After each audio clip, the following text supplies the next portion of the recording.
Magandang umaga, Malacanang Press Corps. Welcome sa ating press briefing ngayong araw, February 25. Makakasama natin ulit si Palace Press Officer at PSCO Undersecretary Attorney Claire Castro. Good morning, Yusek. Yes, good morning. At good morning sa Asek Dale, and good morning sa lahat po ng ating mga kaibigan dito sa media. Good morning. We'll go straight ma'am to our first question from Maricel Halili, TV5. Magandang umaga po.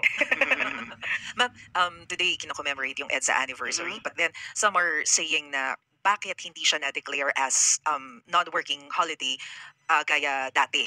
May we know the wisdom of Malacanang, bakit idiniretso from since I think 2023, hindi na siya na-declare as non-working holiday? Yes, as of now, February 25 is declared as a special working day. And I think it is the prerogative of the President. And when we say special working day, still, there is encouragement to people to commemorate, to join any event. And it will not hinder any activity to commemorate the EDSA People Power. But isn't this an effort, ma'am, from Malacanang, para kasi yung mga critics sinasabi na gusto nang burahin yung part na to ng history ng bansa? Okay, again, yan na naman ang kanilang mga opinion sa mga balak na tumuligsa sa Pangulo at sa pamahalaan. Unang-una, isipin po natin, mayroon po bang pinahinto ang Pangulo na anumang activity na patungkol dito sa commemoration ng EDSA People? Since the time po na siya ay naging Pangulo, wala po tayong nadinig na anumang pagpapahinto ng anumang events, no? Any activities na maaaring mag-commemorate ng nasabing event. And at the same time, pansinin po natin paano po mabubura ang history. History is history. So hindi po kakayanin po lang ng presidente na ito ay mabura sa ating history.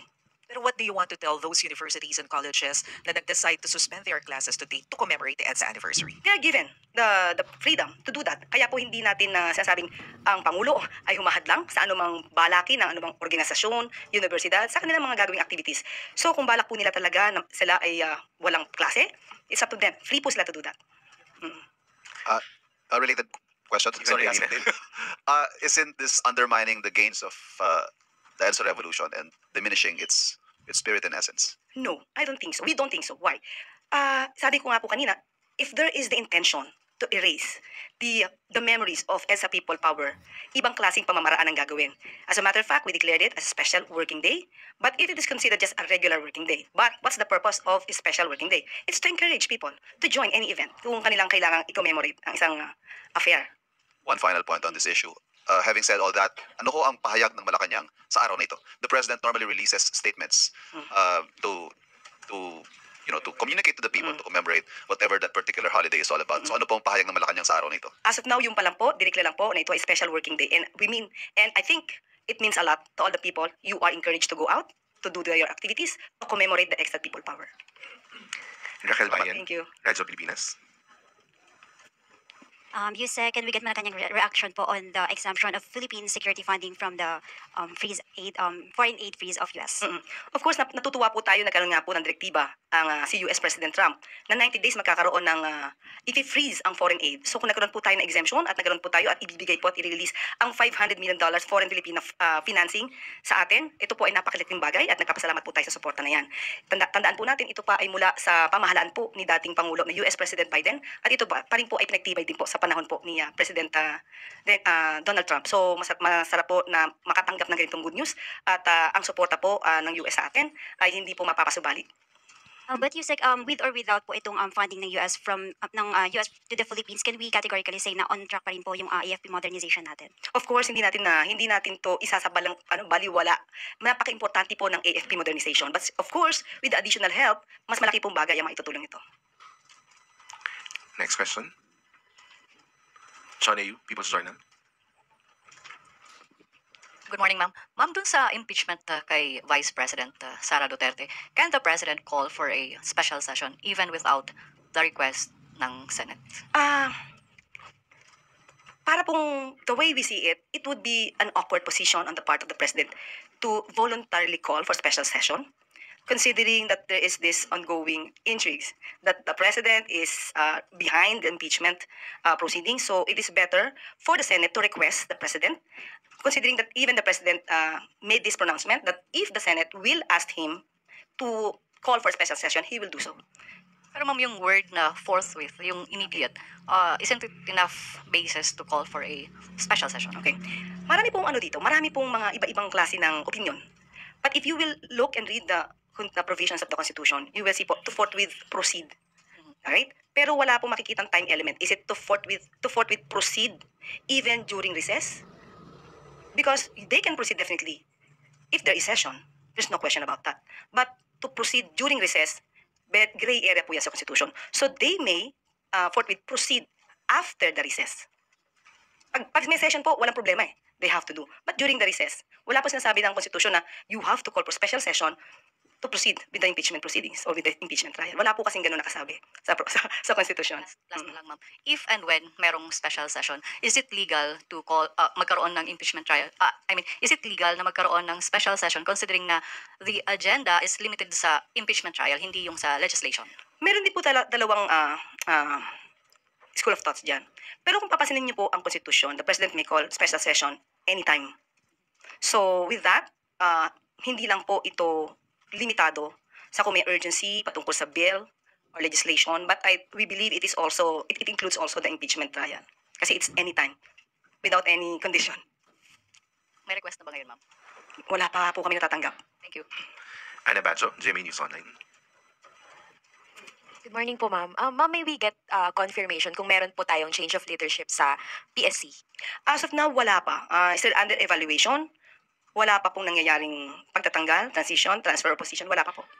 So si Sir Morales pa rin po yung ating PSC chief, ma'am. Yes, opo. How about po kay, may rumors po kasi napapalitan din po si Secretary Ivan Uy. May we get Palace. Yes, the President is still evaluating if there's a need for change of leaders on each department. So wala pa po tayo, under evaluation pa po lahat. Thank you, ma'am. Alvin sir. Baltasar. Yusek, magandang umaga po. Good morning po. Sa pagkakabanggit nyo doon sa huling sinagot nyo doon sa tanong, apparently parang hindi lang ang DICT ang ine-evaluate. Meron pa po bang ibang department? Pagdating po kasi kay Sir Ivan, wala pa rin po kaming na-receive na information. So kung meron man pong magiging balasahan, lahat po siguro kami dito ay under evaluation. Thank you, Yusek. Eden Santos, Net25. Good morning po, ma'am. Morning po. Sabi niyo po kahapon ba yun, yung unang harap niyo sa MPC, nalalabanan po natin ng fake news. And may mga may sa post po ni former Senate President Juan Ponce Enrile, binabanggit niya yung mga fake news, yung mga kinakalat, lalo na sa SOCMED. Ano po? Hanggang saan po ba you will make patol dun sa mga fake news na sinasabi niyo na ibinabato po ng mga kalaban ng administrasyon? At sa tingin niyo po ba ang Pangulong Marcos ang nauna sa pagsisimula po ng mga negative campaign, kaya naman dumami yung mga parang in a way sinasagot lang din po ng mga opposition man matatawag yung grupo po ng mga kalaban sa politika? Unang-una po, thank you. Nice question. Unang-una po, ang sasagutin lang natin ay yung mga intriga na may sense. Kung wala naman, walang meaning, walang sense, hindi po natin to sasagutin. Okay? At patungkol po kung saan nauna ang Pangulo sa pagbabatikos, it's just part of the campaign propaganda. And wala naman po siyang pinatungkulan kung sino. Madami pong kandidato. Ang nagtataka lang po ulit tayo kung bakit may nag-aray. Hindi naman sila yung pinatutungkulan. Kumbaga, ano to, bato-bato sa langit, tamaan, wag magalit. Bakit may nagalit? May tinamaan ba? So, pag sinabi natin kasi, ito, we know na pag sinabi natin nag-deliver ng suka, nagbumili lang ng suka, hindi naman ito literally na suka. Na, ano lang to, idiom. It's just an idiom. Na sinabi na, when you say nag-deliver ng suka, it means baguhan. Wala pang alam masyado sa politika o sa proseso, sa trabaho. Kung kayo tatanungin ko, maski naman kayo siguro alam nyo, maraming kandidato na hindi alam ang trabaho ng pagiging senador. Kung tinamaan sila, at tumatakbo sila, at alam nating wala silang alam, yun na lang siguro, ouch. And at the same time, dapat, hindi nga sila tumakbo. Kasi hindi pwedeng gawing magpaka-apprentice sa pagiging senador. Nakita natin siguro kung anong naging klase ngayon ng paano ang nangyayari minsan sa mga hearing, especially kung hindi nila alam ang procedure sa Senado. Isang kawalan, sayang ang oras, kawalan ito sa pondo ng bayan. So sana lang, ang request natin, doon sa mga tatakbo, siguraduhin nyo naman po kapag nanalo kayo, may alam na kayo. Yun lang Another po. issue lang po, yung study pong ginawa ng Philippine Institute for Development Studies, so yung PIDS or PIDS, sabi po Philippine lags behind ASEAN neighbors in transport infrastructure.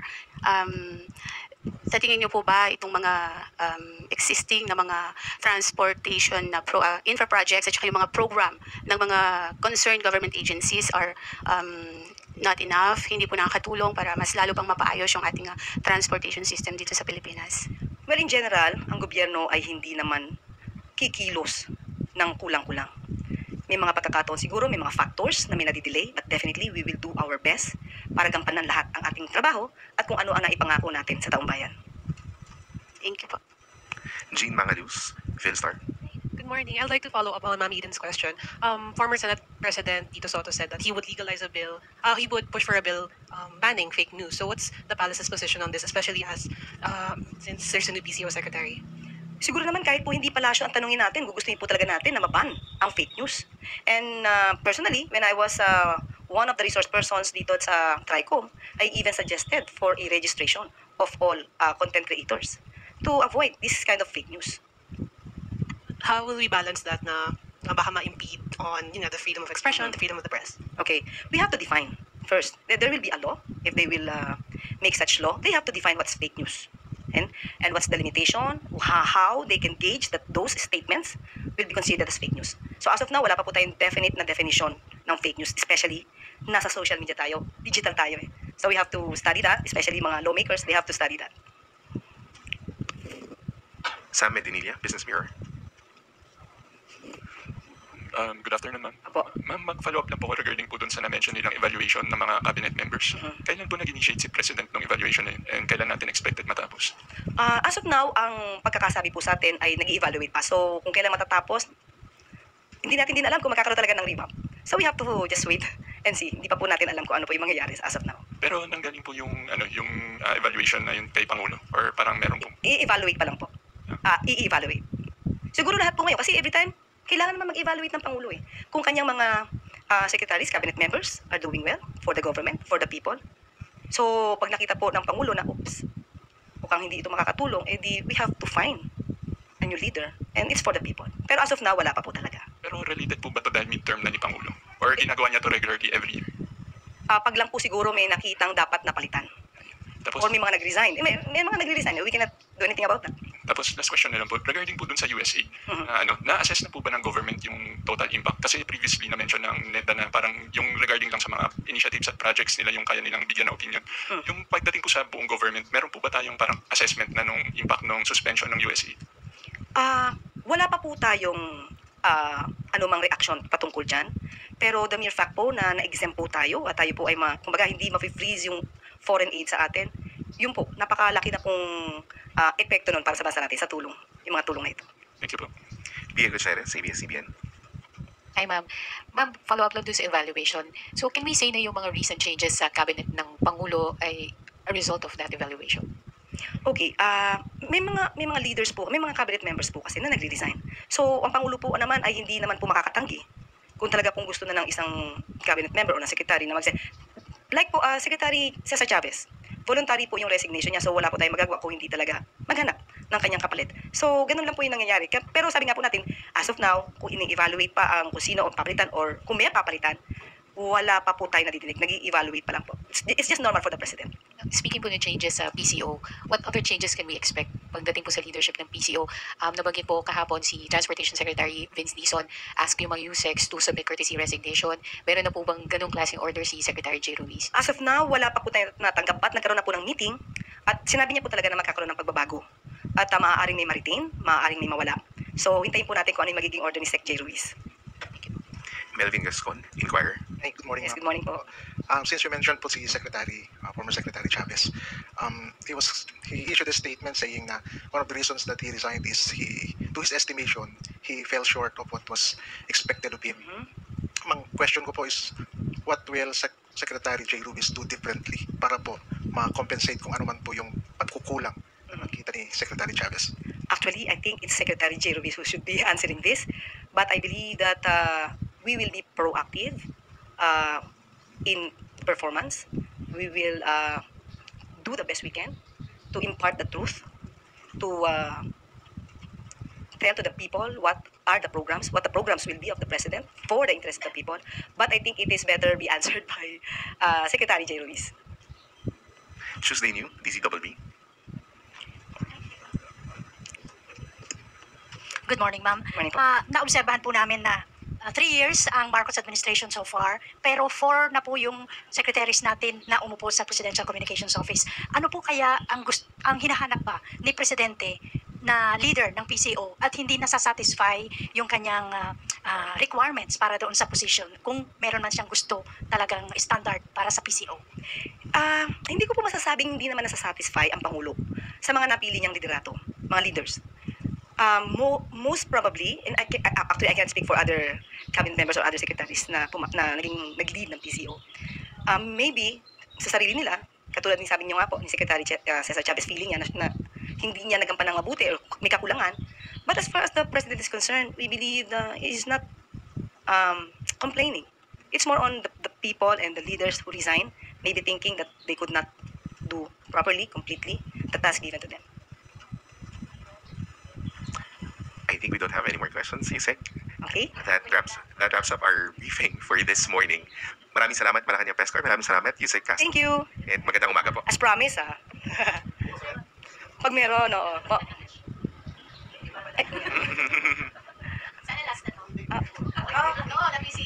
Ay, ganun ba? Thank you. Sana magampanan ko po.